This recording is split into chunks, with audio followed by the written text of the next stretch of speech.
Hello Makkale, glad to see you all once again in this video and I hope you all are doing great and you all are safe.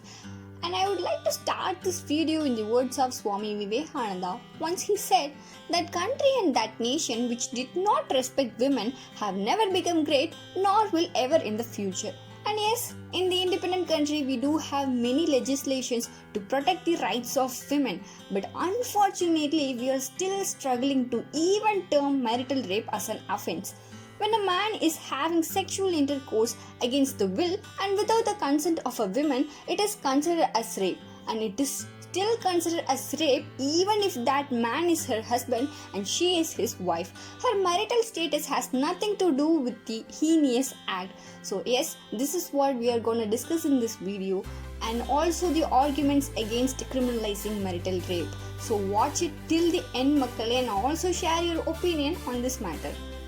Actually, we have more or like stereotyped marriage as license for sex, which has made the consent of wife completely unnecessary. I'm not talking ill about the marriage institution, it is still a sacred institution. I'm just saying that it should be regularized in every aspect. Now let us take a look at its legal status. Section 375 of the Indian Penal Code gives 6 circumstances to term an act as rape, and the exception to this section very clearly says sexual intercourse by a man with his own wife, the wife not being under 15 years of age, is not rape. And this age limit has been slightly modified by Supreme Court in the case of Independence Thought versus Union of India from 15 years to 18 years. And this is where this concept marital rape has been protected.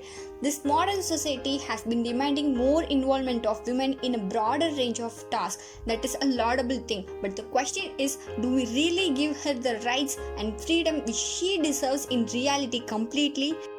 Actually, there is no big difference between rape and marital rape. In case of a rape, a woman is raped by a stranger and she lives with a horrible memory. And whereas in case of marital rape, a woman is raped by her own husband and she lives with the rapist for the rest of the life. This concept has actually evolved for the first time in India in 1890 in the case of Queen Empress vs Hari Mohan Maiti, also known as Pulmani case. So in this case, 11-year-old Pulmani died of marital rape by her 29 years old husband Hari Maiti, but he was convicted for a rash act but not for marital rape. This is the problem. Most of the cases in India are filed under section 498A of IPC or grievous hurt depending on the situation, but not as a rape. Isn't it kind of mockery? We are asking the age, situations and marital status of a woman to give punishment to the offender. The irony here is we are even ready to give sexual protection to a woman who is a prostitute but not to a woman who is a wife of someone.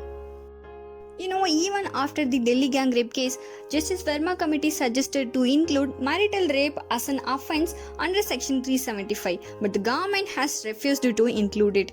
Even today's government says criminalizing marital rape would be like devastating marital institutions and harassing husbands. Here it is worth to note the case of T. Sarita versus Venkata Subbaya, where the court had made wonderful words. It said, a woman should have the right to choose when, where and how her parts of body has to be used and by whom her various parts has to be sensed.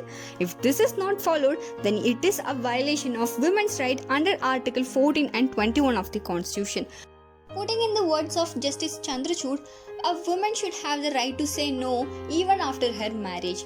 And yes, many countries have criminalized this act as a heinous offence. According to UN Women's 2011 report, out of 179 countries, 52 countries have made marital rape as a criminal offence. Now let us talk about the other side of criminalizing marital rape. There are 4 arguments exist. Number 1, allowing wives to complain about rape will destroy the family. Number 2, by definition, sex within marriage can never amount to rape. And number 3, this criminalization would violate the privacy of marriage, that more like allowing the state into the bedroom. Number 4, it would become a weapon in the hands of unscrupulous wives. As As for the first argument, it rests upon the bizarre assumption that coerced sex is essential to marriage. If this assumption is true, then we must think an institution that depends on coercion for its existence is worth saving in the first place. As for the rest of the arguments, I would like to remind the words of Justice Indu Malhotra, who said, "This is not the same society where women lived under the shadow of men."